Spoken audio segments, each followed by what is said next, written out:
बच्चों नमस्कार। हम लोग आज अलंकार के बारे में पढ़ेंगे। आपके सेकंड ईयर के पाठ्यक्रम में अलंकार प्रकरण चलता है और इस अलंकार प्रकरण में आपके यद्यपि अभिज्ञान शाकुंतल के संदर्भ में ही आपको लक्षण और उदाहरण बताए जाएंगे, परंतु उस प्रकरण को पढ़ने से पहले हम ये समझ लें कि वस्तुतः अलंकार हैं क्या। साहित्य के संदर्भ में अगर हम बात करते हैं, काव्य के संदर्भ में अगर हम बात करते हैं, तो काव्य के अंदर, काव्य शास्त्र के अंदर अलंकार किसे कहते हैं और अलंकार एक तत्व के रूप में अगर साहित्यकार, काव्य शास्त्री एक काव्य को एक रमणी मानते हैं, तो उस काव्य रूपी शरीर में अलंकार का स्थान क्या है, अलंकार की परिभाषा क्या है और अलंकार को हम किस रूप में परिभाषित कर सकते हैं, ये सब हम लोग अलंकार प्रकरण के अंदर देखेंगे। तो अलंकार जो है वो कहा जाता है कि अलंकार काव्य की कसौटी है और अलंकार जो है काव्य में किस स्तर का है, उस आधार पर अलंकार काव्य का स्वरूप या उसका स्तर माना जाता है। तो सबसे पहले अलंकार को परिभाषित करते हुए वामन ने कहा है सौंदर्यम अलंकार है। ये सौंदर्य बोध ही अलंकार है। सौंदर्य बोध जो काव्य की आत्मा है और उसको काव्य की शोभा बढ़ाने के कारण ही उसको अलंकार कहा जाता है। अलंकार क्या करते हैं? अलंकार शब्द और अर्थ को ताकत प्रदान करते हैं, वो उसके प्रभाव को बढ़ाते हैं, वो उसके चमत्कार में वृद्धि करते हैं, वो उसको अलंकृत स्वरूप प्रदान करते हैं, वो उसको विलक्षण स्वरूप प्रदान करते हैं, वो काव्य में आकर्षण उत्पन्न करते हैं, वो काव्य में शोभनीयता उत्पन्न करते हैं, वो काव्य में रमणीयता उत्पन्न करते हैं। तो काव्य में जो रमणीयता है, जो सौंदर्य है, जो चमत्कार है, जो विलक्षणता है भाव की और शब्दों की, उसको अलंकार कहा जाता है। इसलिए वामन ने सबसे पहले कहा कि सौंदर्यम अलंकारः, सौंदर्य ही अलंकार है।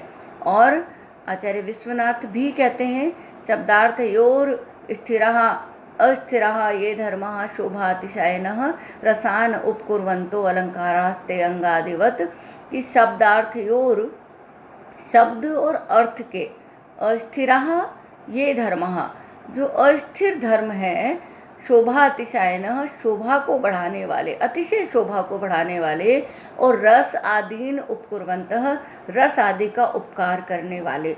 इसका मतलब ये है कि शब्द और अर्थ के धर्म हैं, लेकिन रस के ऊपर उपकार करते हैं, अर्थात रस को बढ़ाने का काम करते हैं, रस को समर्थ बनाने का कार्य करते हैं।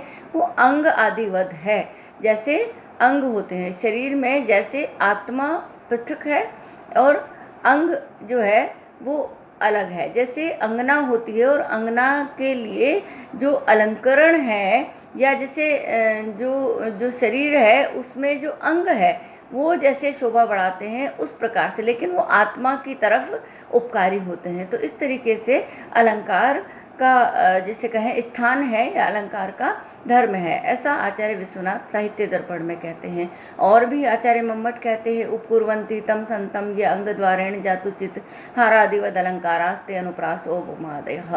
तो आचार्य मम्मट भी अलंकार की काव्य में हार आदि की तरह, यानी अलंकरणों की तरह उसका स्थान मानते हैं, उसको स्वीकृति प्रदान करते हैं और वो उपकार करती हैं। उपकुर्वन्ति, उपकार करते हैं, अंग द्वारेण, अंग के द्वारा, यानी वो अंग रूप में है। और अनुप्रास, उपमा आदि जो अलंकार हैं वो अंग के द्वारा उस आत्मा के ऊपर, तम संतम, वो जो विद्यमान है उस पर उपकार करते हैं। यानी वो विश्वनाथ की तरह ही बात को कह रहे हैं कि वो आत्मा को उपकृत करते हैं, यानी कि रस को उपकृत करते हैं, यानी कि जो रस, जो मूल तत्व है। क्योंकि आचार्य विश्वनाथ भी कहते हैं वाक्यम रसात्मकम काव्यम, आचार्य मम्मट अलग तरीके से कहते हैं, लेकिन वो रस को ही मुख्य मानते हैं। जब सगुणौ कहते हैं तो सरसौ उसका तात्पर्यार्थ निकलता है। तो इस तरीके से वो ये स्वीकार करते हैं कि रस जो है वो मुख्य है, लेकिन रस का उपकार करने वाले अलंकार आदि जो है वो काव्य में होते हैं, जो काव्य की शोभा को बढ़ाते हैं। और अधिक लक्षण और परिभाषा करते हुए आचार्य दंडी कहते हैं, काव्य शोभाकरान धर्मान अलंकारान प्रचक्षते। काव्य शोभाकरान, काव्य की शोभा को करने वाले, काव्य की शोभा को बढ़ाने वाले धर्मान, धर्मों को अलंकारान, अलंकार प्रचक्षते कहा जाता है। काव्य की शोभा बढ़ाने वाले जो धर्म हैं उनको अलंकार कहा जाता है। यानी काव्य की शोभा में, उसके अलंकार, उसके चमत्कार में, उसकी विलक्षणता में, उसके सौंदर्य में वृद्धि करने वाले जो काव्य के धर्म हैं, काव्य के जो स्वभाव हैं, काव्य के जो गुण हैं, उनको अलंकार कहा जाता है।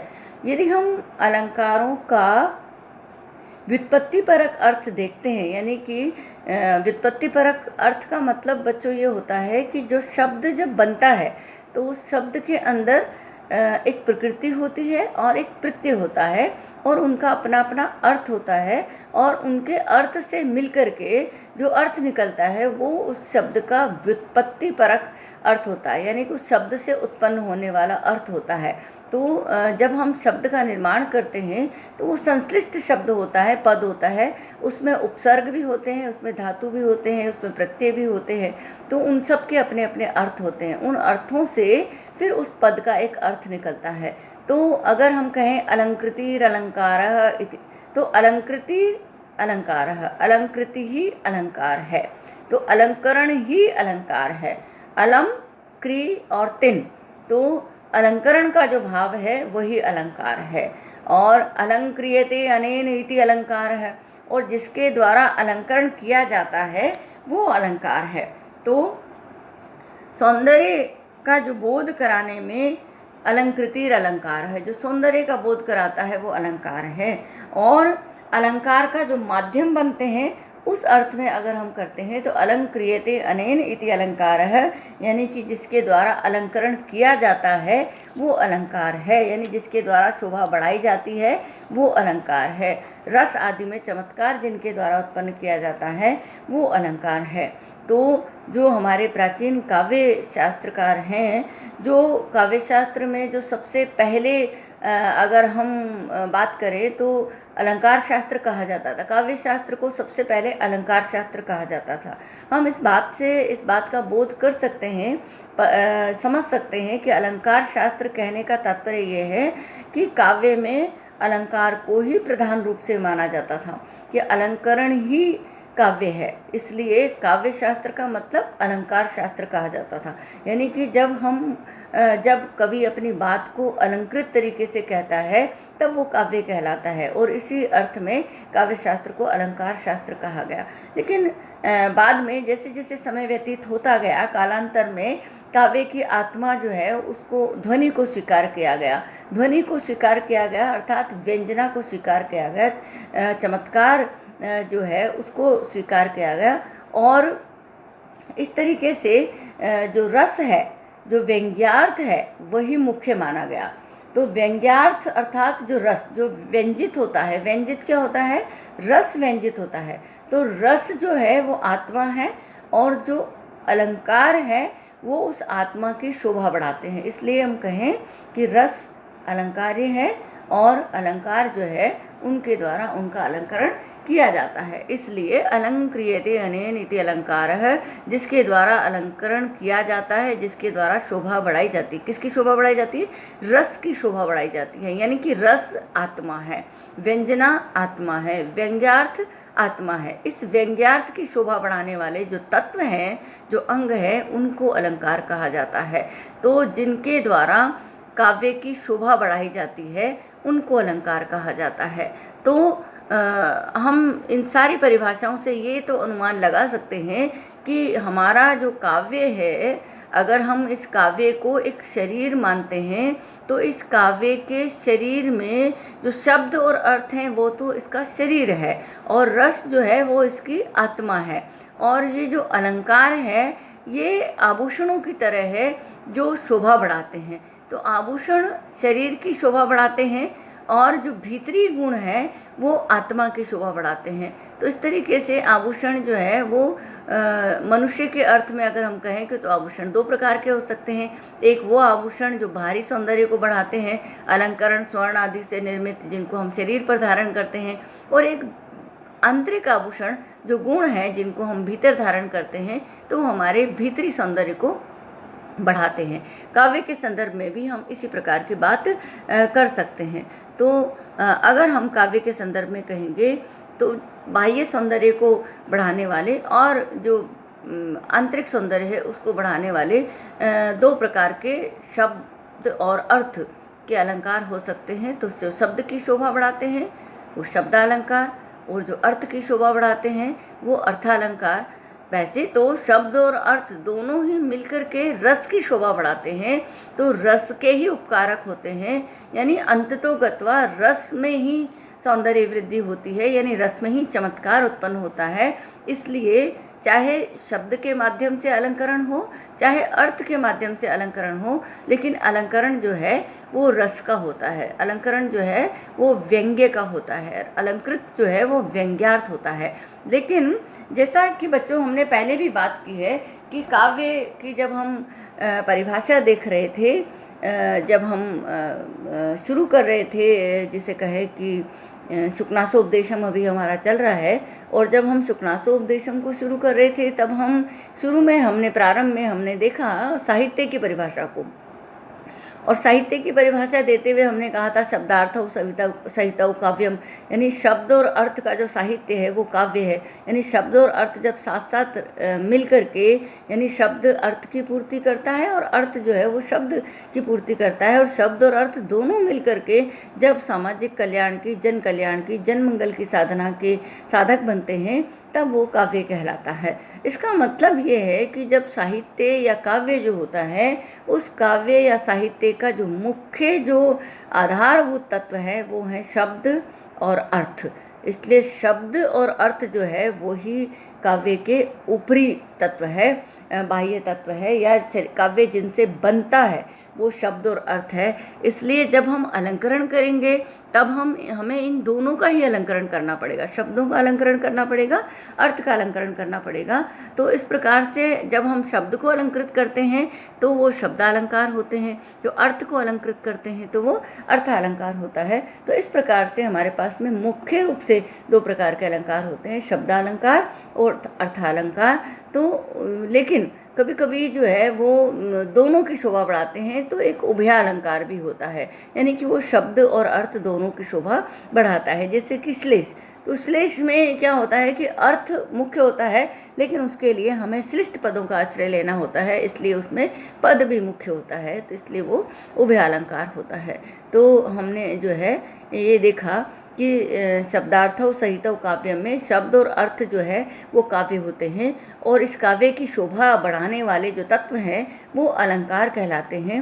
इसलिए दो प्रकार के अलंकार हैं, शब्दालंकार और अर्थालंकार, और उभयालंकार में शब्द और अर्थ दोनों का प्राधान्य होता है, इसलिए वो उभयालंकार होता है।